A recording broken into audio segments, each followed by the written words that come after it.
Atau kalau nggak bubarin aja Pertamina deh, kasih Petronas masuk sini dah. Ada kasus korupsi lagi yang baru ketangkep, PT Antam palsukan 100. Indonesia itu bukan preferable tempat investor naruh uangnya. Kenapa? Ini sih udah kelewatan. Terungkap bahwa ternyata uang hasil korupsi yang terdapat.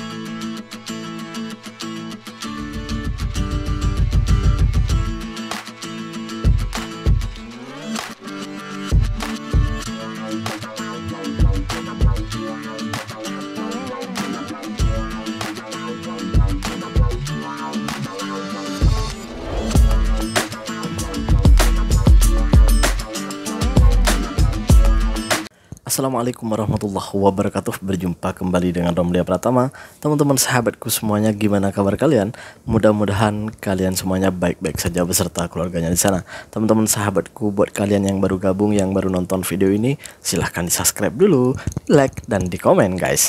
Buat teman-teman sahabatku yang udah mendukung support channel ini, terima kasih. Mudah-mudahan kalian semuanya diberikan keberkahan umur, keberkahan rezeki, dimudahkan segala urusannya, baik urusan dunia maupun urusan akhirat, amin ya rabbal alamin. Teman-teman sahabatku semuanya, seperti biasa guys, kita akan reaction beberapa video yang lagi viral sebelumnya. Gue minta maaf karena ada kesalahan penyebutan waktu gue bahas tentang masalah minyak petrol guys. Di situ gue sebut RON 92, ternyata di Malaysia itu adalah RON paling bawah itu adalah RON 95 guys. Kita berlanjut guys, seperti biasa kita akan reaction beberapa video yang lagi viral. Seperti apa videonya? Ini dia guys. Ini dia guys. Pertamina ngaku masih jual rugi Pertamax meski harganya sudah naik 14.500. Pertamax itu kan RON 92. Nah, bolehlah kita tengok kerajaan tetangga nih, Malaysia nih. Jadi di Malaysia itu nggak ada RON 92, mereka pakai lebih tinggi, 95 dan 97. Di Malaysia harga RON 95 tanpa subsidi itu di bawah 3 ringgit atau di bawah 11.000 rupiah. RON 97 3,19 ringgit atau di bawah 12.000 rupiah. Dengan kurs 1 ringgit dibulatkan 3.700 rupiah. Kalau gitu logikanya impor aja dari Malaysia, nggak usah subsidi. Jual 13.000 masih untung itu Pertamina. Atau kalau bubarin aja Pertamina deh, kasih Petronas masuk sini dah. Betul. Negara apaan coba? Bener banget itu, bener. Jadi kemarin itu gue ada kesalahan guys. Gue ada kesalahan penyebutan bahwa ya ternyata kebalik.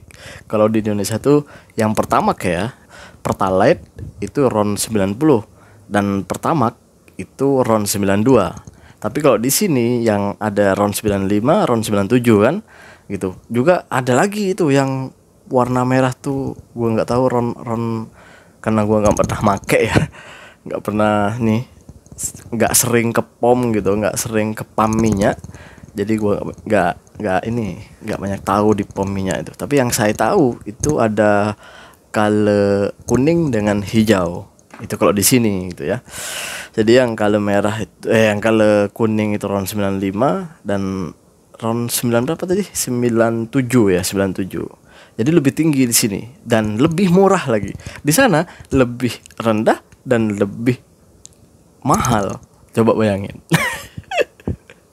Asik dikorupsi aja. Itulah nggak maju-maju. Masih mau mengelak kalau Malaysia itu lebih baik, lebih terbaik gitu dari kita. Masih mau ngelak. Apa yang mau kalian omongin? Gue kan sering dibully sama kalian. Katanya gue ini gitu. Indonesia lebih gini, lebih gitu. Mana? Aduh. Lebih baik kalian tuh daripada yang ngoceh-ngoceh terus ngata-ngatain Malaysia gini. Lebih baik kontrol diri, kontrol gimana caranya negara kita itu akan lebih baik ke depannya. Bukan malah sibuk cari kesalahan negara orang. Ya, nggak ada kerjaan lu apa. Kita berlanjut ke video yang selanjutnya. Ini dia guys. Ada kasus korupsi lagi yang baru ketangkep, PT Antam ini? palsukan 109 ton emas senilai 185 triliun. Dan 6 tersangka ditahan. Kemarin kita ijazah dipalsuin, terus juga pupuk dipalsuin, bensin dipalsuin, sekarang emas dipalsuin. Apa sih negara ini? Pasti banyak yang mikir, berarti emas yang selama ini kita beli palsu dah bang. Gini ceritanya. Jadi 7 tersangka ini bersekongkol dengan General Manager PT Antam untuk malsuin emas dari tahun 2010 sampai dengan 2021. Waduh, lama banget. Terus mereka pakai fasilitas PT Antam untuk nempelin ataupun cap logo LM Antam secara ilegal. Emasnya tetap asli, tapi itu bukan keluaran dari Antam. Terus mereka ini tanpa kerjasama resmi, tanpa membayar kewajiban, yang otomatis bisa langsung uangnya masuk ke orang-orang ini nih. Screenshot nih muka-mukanya nih. Dan dalam 11 tahun 109 ton emas palsu beredar ya. Dan ini diproduksi secara ilegal dengan merek PT Antam untuk ningkatin jualnya. Tapi kenyataannya malah ngebuat PT Antam bangkrut karena kelebihan stok. Emang bajigur orang-orang ini. Dan lu tahu ini kan kalau emas mungkin dampaknya nggak langsung ke masyarakat. Lu tahu nggak? Ini udah kasus baru lagi, kasus korupsi yang diambil dari uang zakat yang efeknya itu ke anak yatim. Ntar gue bahas di video selanjutnya. Kalian silahkan share dan gimana pendapat kalian tentang korupsi yang satu ini. Silahkan cek emas kalian yang mungkin kemarin-kemarin kalian beli langsung dari PT Antam. Gue sih masih respect sama pemerintahan Pak Prabowo ya. Ini gue salah ngomong terus menyebut Pak Prabowo ini. Ya belum terbiasa guys. Kalau dulu kan presidennya Jokowi, jadi udah enak gitu ngomongnya. Sekarang ganti presiden itu agak susah mau ngomongnya guys. Pak Prabowo pelan-pelan ya. Pak Prabowo gitu ya. Ya hebat gitu. Nangkapin maling-maling itu semuanya, nangkapin bagus. Tapi gue pernah ingat juga ya, pada waktu Pak Jokowi awal-awal menjabat dulu menjadi presiden Republik Indonesia juga sama, gencar menghabiskan koruptor, ditangkap semuanya. Setelah itu jadi sarangnya, pemerintahnya jadi sarangnya. Ya gue sih masih berpositif thinking ya sama Pak Prabowo ini. Mudah-mudahan nggak seperti itu ya. Mudah-mudahan konsisten dengan apa yang diniatkan dan dikatakan sama rakyat pada waktu kampanye itu ya. Mudah-mudahan konsisten ya. Emas saja dipalsukan kalau di Indonesia kan. Nggak apa-apa lah. Cuman emas itu yang penting bukan Mas Romli yang dipalsukan. Kita berlanjut ke video yang selanjutnya. Ini dia guys. Indonesia itu bukan preferable tempat investor naruh uangnya. Kenapa? Karena situasinya jadi secara regulasi banyak palak. Yang malak itu bukan saja aparat, bukan saja pemerintah daerah, tapi juga ormas. Nah ini mengurangi orang untuk berinvestasi, baru masuk ngurus izin sudah kena palak. Nanti terus dan seterusnya sampai nanti sudah beroperasi juga ada yang datang, Anda tolong bantu ini kalau enggak nanti di demo. Ada konsekuensinya gitu ya. Jadi ini membuat industri kita semakin terpuruk. Kita dulu punya industri tekstil paling besar di ASEAN. Tetapi habis karena dulu ada kuota. Ingat nggak kasus kuota? Ya kan? Kemudian lagi kasus thrifting. Ya kan, itu baju bekas masuk semua, habis kita. Jadi kita itu bukan negara agraris tidak, negara industrialis tidak. Saya nggak tahu negara apa, negara sumber daya alam. Jadi kalau habis kan selesai, kita tidak punya basis sumber ekonomi. Ya kan? Yang ngomong ini bukan orang sembarangan guys. Beliau ini bergerak di bidang bisnis. Jadi tahu semuanya tentang bisnis, tahu tentang investasi, tahu tentang ya beliau ini selain pakar bisnis juga pakar politik. Jadi beliau ini ya tahulah apa yang terjadi di Indonesia sekarang. Gimana menurut kalian? Masih mau membantah? Keadaan Indonesia baik-baik saja.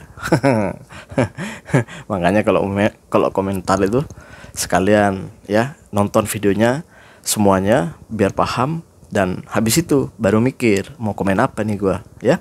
Jangan asik-asik komen ya seenaknya aja gitu. Akhirnya mempermalukan dirinya.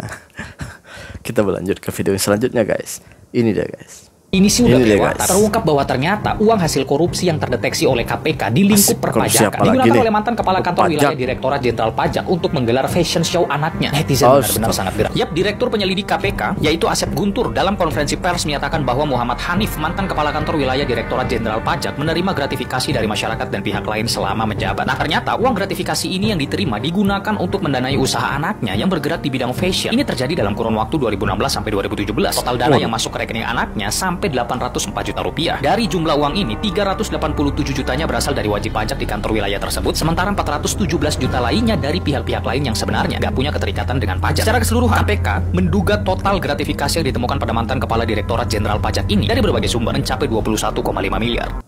21,5 triliun. Waduh. Itu uang semua tuh. Uang pajak rakyat. uang pajak ini dikorupsi untuk fashion show anaknya. Itulah Konoha, guys. Itulah Indonesia. Itulah Indonesia. Kita harus bangga dengan itu semuanya. Sekalian lah. Sekalian kita bangga. Karena kita punya segudang orang-orang yang suka korupsi. Bener gak sih? Aduh, pening guys. Pening. Jadi warga Indonesia tuh pening. Kita disuruh taat pajak, sedangkan pajak kita untuk fashion show anaknya di sana. Pejabatnya ya semakin kaya, semakin gemuk. Rakyatnya miris sekali. Udahlah kerjaan gak punya, disuruh bayar pajak setinggi langit. Beli ini bayar pajak, beli itu bayar pajak, beli ini ada. Beli minyak petrol bayar pajak tapi ditipu.